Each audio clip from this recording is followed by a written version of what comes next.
Right, so welcome everyone. It's good to see all of you. As most of you know already, we're currently discussing the meditation practice stage by stage. We've covered a lot of stages already.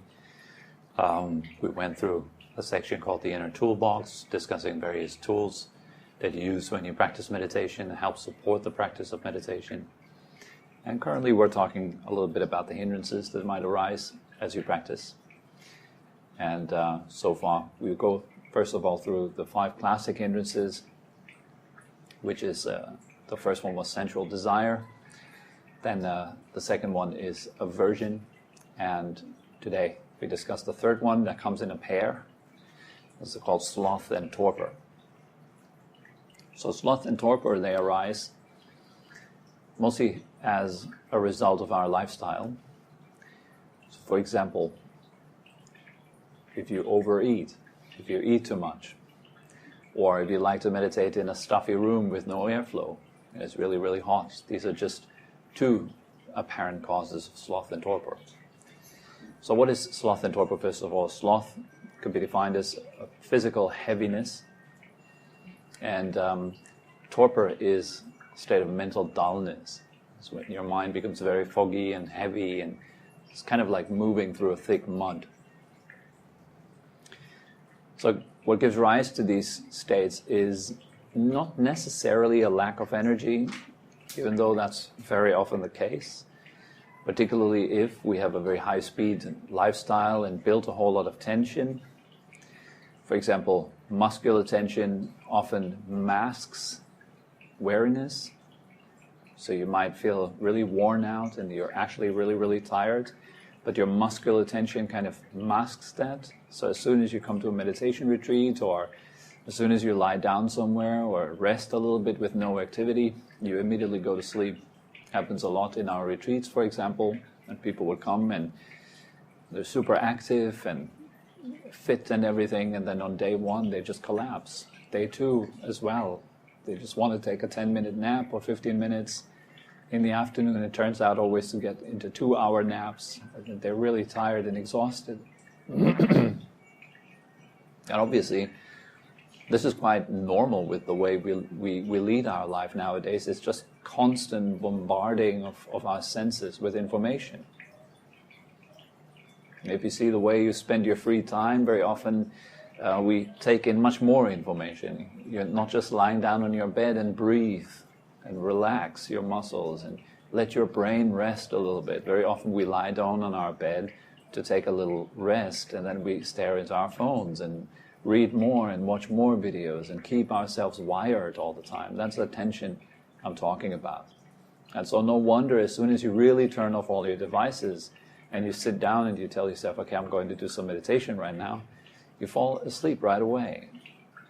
Because all this, the tension falls away in the first stage, right? We let go of physical tension. So that what the physical tension has been masking all along, namely your weariness, your physical tiredness, so your mental tiredness, manifests right away in the meditation. So a good way to overcome that is by managing your life in a better way, so that you're not constantly exhausting yourself.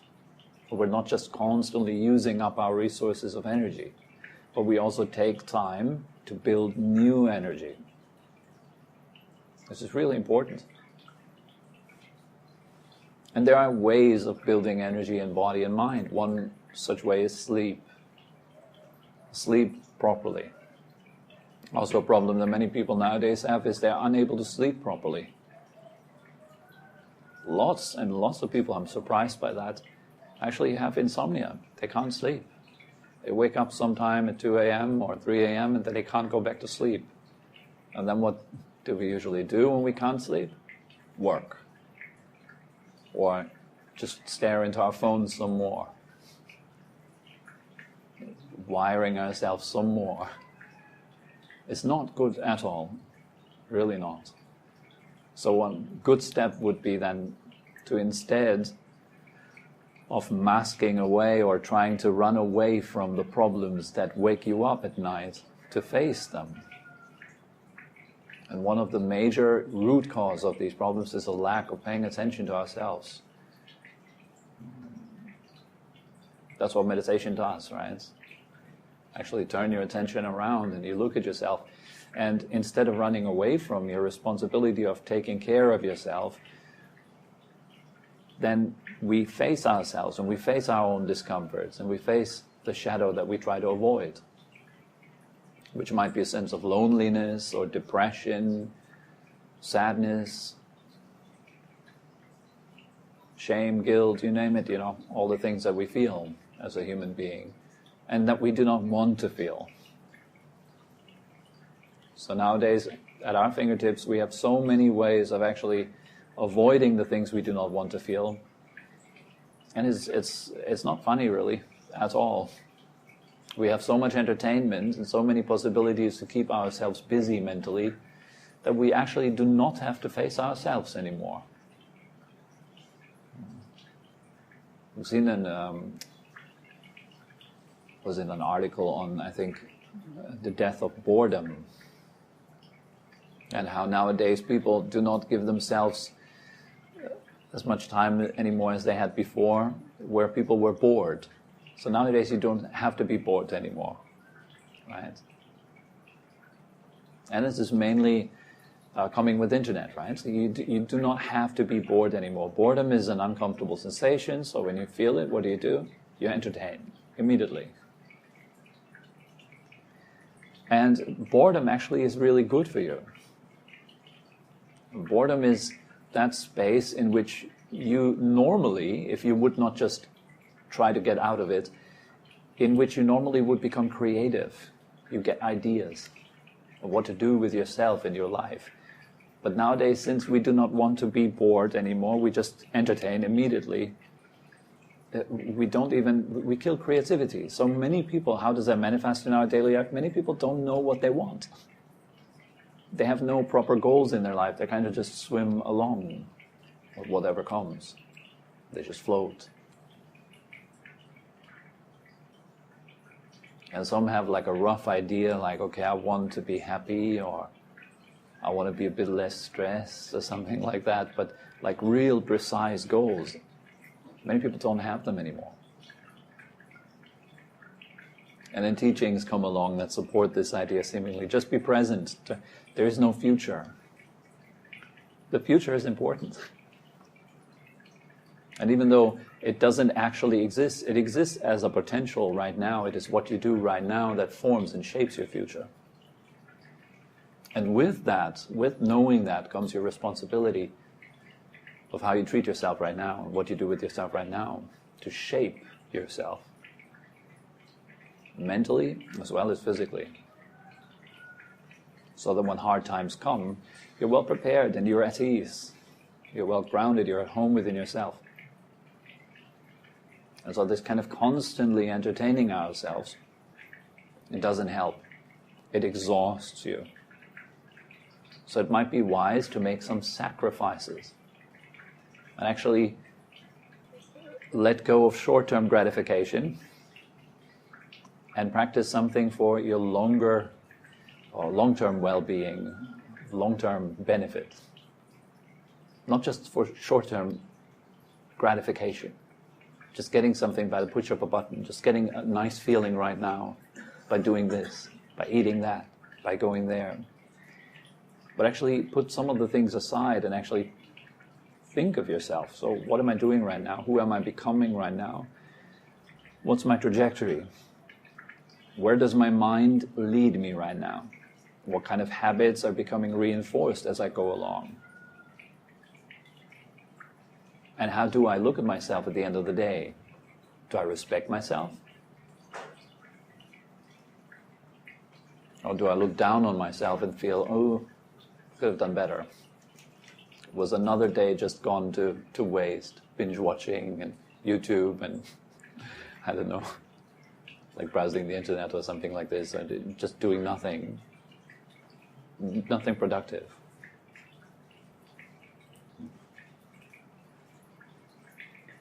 If this was your last day, how would you spend it? What would you do with it? So this is one reflection that counteracts sloth and torpor, that counteracts this lethargy, this laziness of not knowing what to do with myself, so I just go to sleep, I just dull myself down. One thing that counteracts that is actually contemplating that we're all subject to death. Well, we're going to die pretty soon. So what is it that you want to use your life for?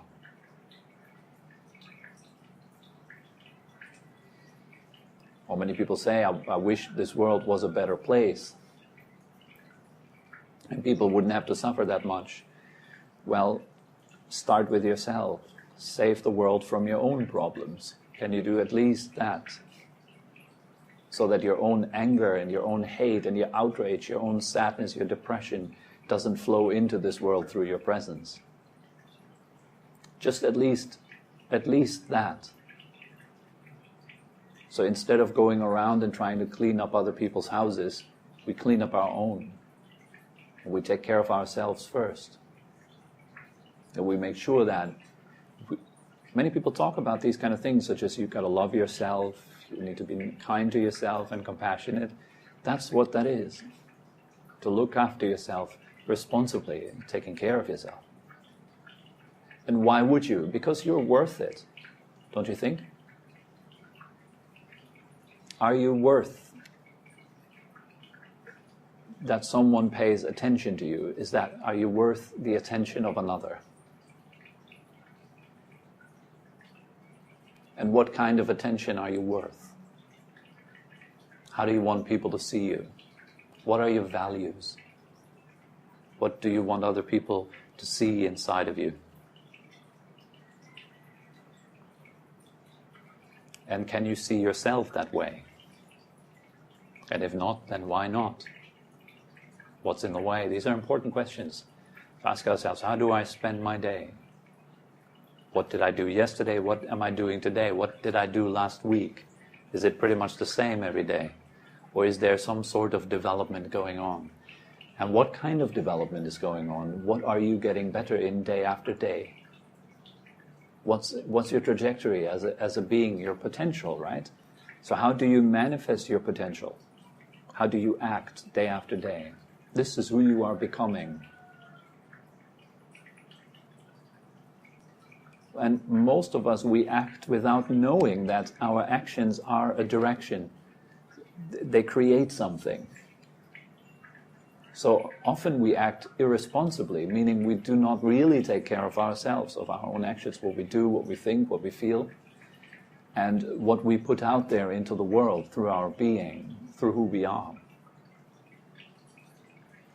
And so you can start with very basic, simple things to counteract just that hindrance of sloth and torpor, by inspiring yourself. Inspiration is one of the forces that counteracts sloth, lethargy, laziness. It gives you a sense of meaning, a sense of purpose. So what is it that gives you a sense of meaning or purpose in your day? Just your day, not your life, not your entire life story, but just for today. What would give you a sense of meaning? What drives you? Why are you here?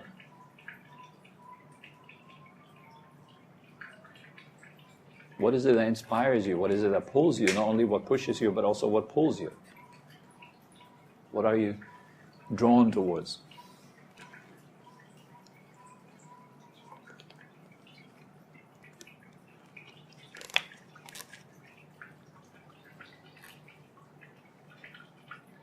So you start with little things to inspire yourself. Small stuff.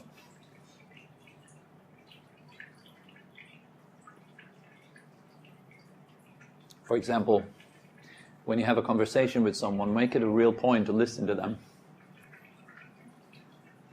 How nice is it if someone listens to you? You all know that, right? If someone really listens to you, someone really pays attention to you, not because they are looking for an answer to give you in their heads while you're talking, but they are really interested in you. How nice is that? You like that, right? It's nice being listened to. It's nice being received in another's attention.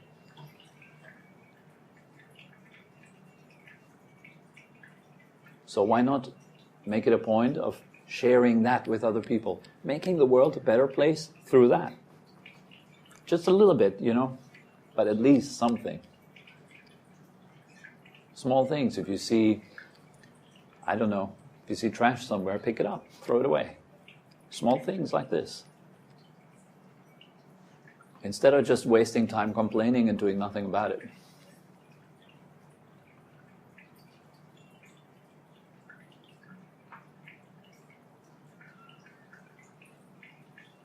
How about going into a coffee shop, having a cup of coffee, and making it a point not to look into your phone for once, but just have a cup of coffee. Let mindfulness start there. How do you put your shoes when you take them off? Have you ever noticed? Have you ever paid attention? How are you putting your shoes when you take them off your feet? Is it just this kind of flipping them off?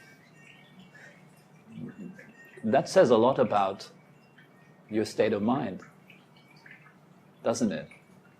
How you act, what you do, it says a lot about you. What do you do in the morning when you get out of bed, first thing? How do you start your day?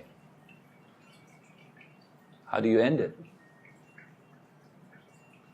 You see, these are things I encourage you to look at. I'm not making value judgments, you should be like this or you should be like that. I'm encouraging you to look at your life and see what would it be that you would like to improve. What could you improve? What could you make better? And there's thousands of things that we could improve. And it does not mean that you look at yourself and say, I'm not good enough. That would be something to improve if you think of yourself as I'm not good enough. Why would you think that? Well, maybe there's a legit reason. Maybe it's just something that you've learned to think. And maybe there's something that you could do about it. What would that be? Are you not curious? Are you not interested in yourself? To spend some time with yourself and really look at what is it that makes me tired. Because sloth and torpor is that. You're exhausted, you're tired. It manifests in your meditation practice. Now, why is that? How comes? What kind of thoughts lead to sloth and torpor? Have you ever seen a little child which is tired from a tour going through the shopping mall? And they're tired and exhausted and they kind of cry and want to go home. And then you say, well, let's go and have an ice cream. And all of a sudden, what happens to the tiredness? It's gone. All of a sudden, the energy is back. How come? Very often, it's the case that we feel lethargic because our ego is not stimulated. And yes, admittedly, meditation does not stimulate the ego. Sitting around watching your breath, ego can't do much about that. It's not gratifying to the self. It doesn't build my sense of self, or it doesn't take away from it. It has nothing to do with it in that moment. There's just breath. So since you're not really stimulated there, it might be well the case that you just feel tired and lethargic. So what's the proverbial ice cream there for you? How could you make the meditation more interesting for yourself? Why are you doing it, first of all? What is it that interests you about it? Maybe it's time to reflect on that. Think about these points that make you feel, yeah, here's why I'm doing that, actually. Maybe that inspires you to manifest some energy and put it back into practice. Maybe you just need a nap. Just make sure you're not mixing the two, meditation practice and napping. That's not a good idea, particularly if it happens all the time. Huh? If it happens once, not to worry. But if it becomes a rule that whenever you sit down, you go to sleep, that's bad news. Then you connect in your brain that as soon as you cross your legs and you sit down, your brain goes, all right, sleeping time. So it becomes a habit very fast. So make sure that it doesn't become a habit. So that every time you sit down, you go to sleep. But make a clear distinction. So here I'm taking a nap right now. For example, sometimes I have meditation session, and if this is preceded by a whole lot of work, I might get so tired that I feel like I'm kind of becoming really drowsy. Sloth and torpor manifests. What I do in that case is I stop the meditation, I take a nap, then I resume it. And I make a very clear line. I tell my brain, all right, now I'm napping. It has nothing to do with meditation. Going back to meditation after the nap. I think it goes really well after that. You got to know the difference. Some forms of sloth and torpor are also you trying to avoid yourself. You might go to sleep in your meditation practice because something really important is bubbling to the surface that you do not want to face. You don't want to see it. So it's kind of like your whole system shuts down and you go to sleep. However, admittedly, that's quite rare. It doesn't mean that whenever you're getting tired, you're trying to avoid the big thing that comes out of the unknown that you actually have to face. It's not always the case. Very, very rarely so. For very few people, it's very likely that you're just exhausted. If you go to a retreat, give it a few days to settle in and sleep a lot, rest, recharge yourself. And then slowly, slowly the meditation will come back.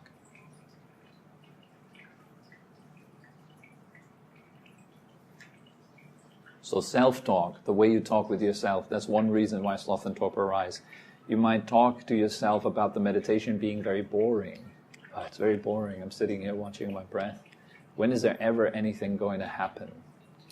You're just sitting there waiting in this stuffy room, maybe. It's really difficult then to sit and stay awake and alert.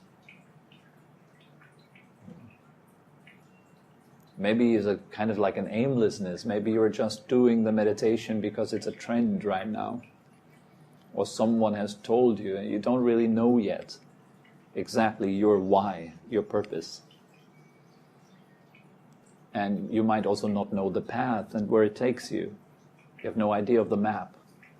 So you're kind of just trying your way around. That might quickly lead to a sense of aimlessness and then into sloth and torpor. You're not really motivated. You're not feeling an energy that carries you, a spirit.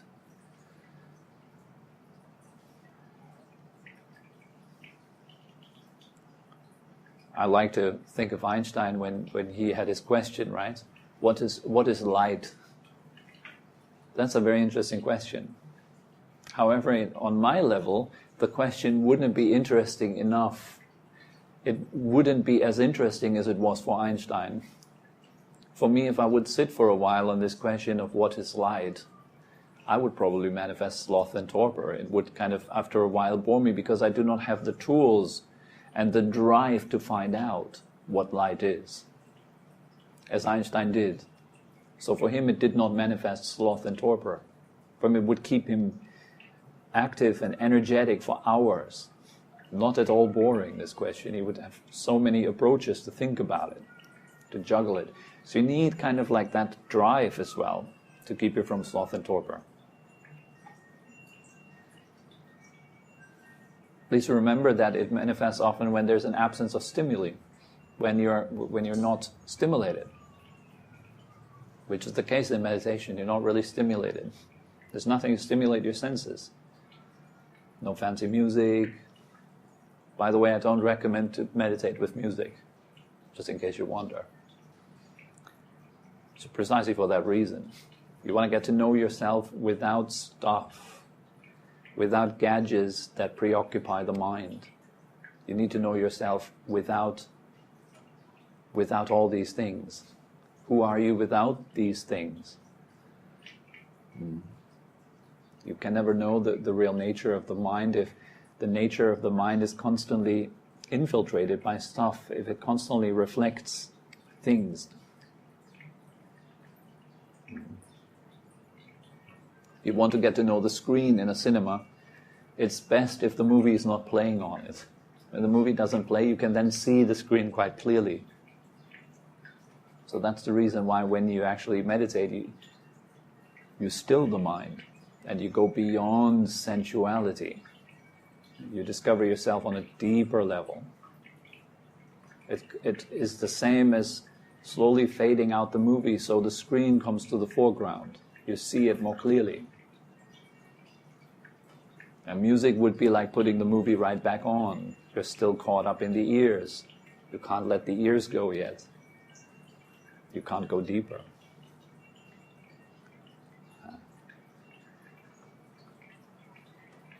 So sloth and torpor is quite common, and most people experience this at some point in their meditation practice. It's like a deflated mind. deflated body. You might change your posture, straighten up, that helps. Take a few deep breaths, that helps. The Buddha suggests rubbing your ears and rubbing your body. That helps too. If that doesn't help, he says, maybe you can stand up and look into the starry sky and take a look to the left and to the right and look around you and open your eyes.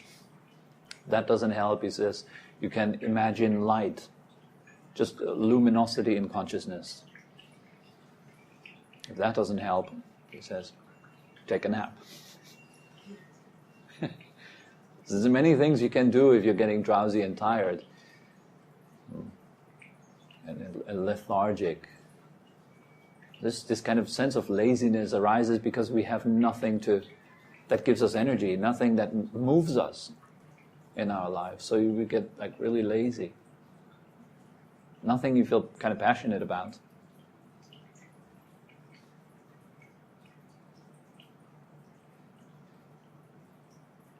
So what is it for you that makes you feel passionate about meditation?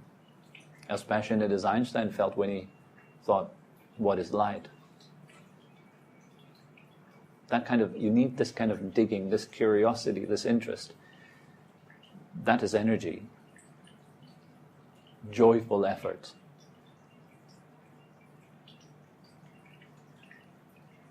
If you are important to yourself, that joyful effort naturally manifests.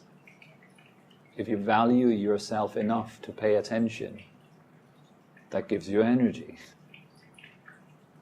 Just like it gives you energy when someone else pays attention to you. It uplifts you, right? It's nice. You can empty your heart and they just listen. And they are interested. It's important for us.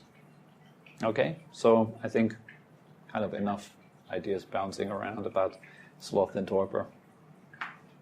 I hope this kind of helps a little bit with these two hindrances. Of course, there's more to study, and I do recommend always to study much more about it. You should read up on the 5 hindrances, Google them, have a look at, various articles and descriptions, and compare and see what the Buddha himself said about them, because they are classic Buddhist hindrances to meditation. So you might want to study a little bit about them so you are well informed. You're not just coming to these classes uninformed. So I'm your only source of information. I don't think that's a good idea. You want to make sure that also what I'm saying has a firm basis. It's not just my opinion. I might just give you my opinions.